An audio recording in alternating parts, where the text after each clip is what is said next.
Hello everyone, welcome back to The Daily Show. Today, I have a special guest.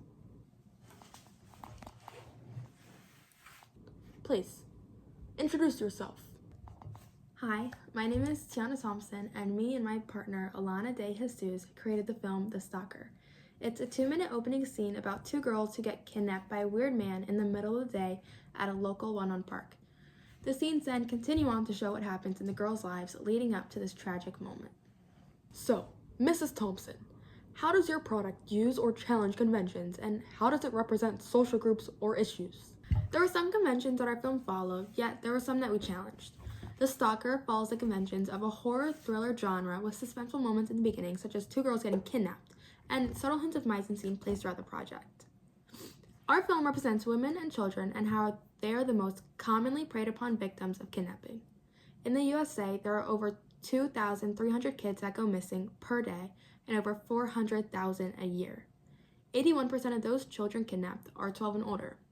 Knowing these statistics, our film aims to share the story of what so many teenagers go through. Our project challenges conventions by not using any graphic violence such as blood or weapons.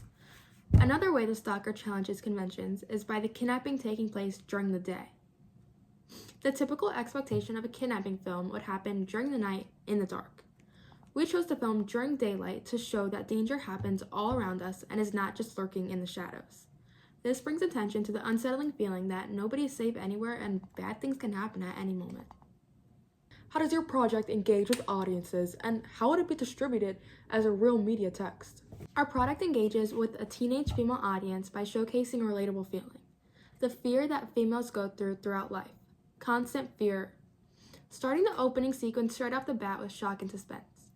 Two young teenage girls get kidnapped in daylight, in what seems like a safe and familiar environment.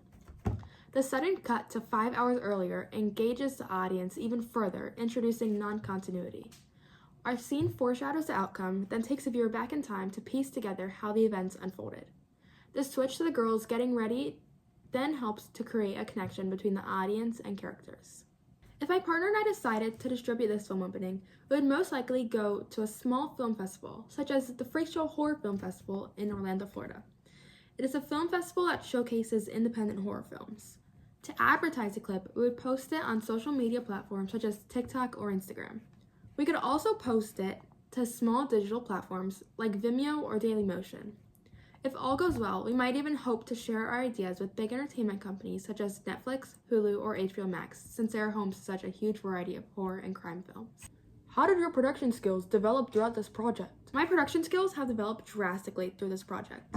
From the beginning to now, I have improved in all aspects: filming, editing, and planning. In the pre-production phase, I learned how important it is to plan every detail in advance.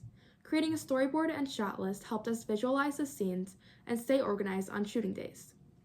Although we had to change some things from our storyboard, it helped us to stay on track and film the necessities. During filming, I developed a stronger understanding of how to frame and film shots that create meaning. I learned how to use angles and movement to make some of my scenes more realistic. My biggest growth was in editing, where I really improved my skills using CapCut.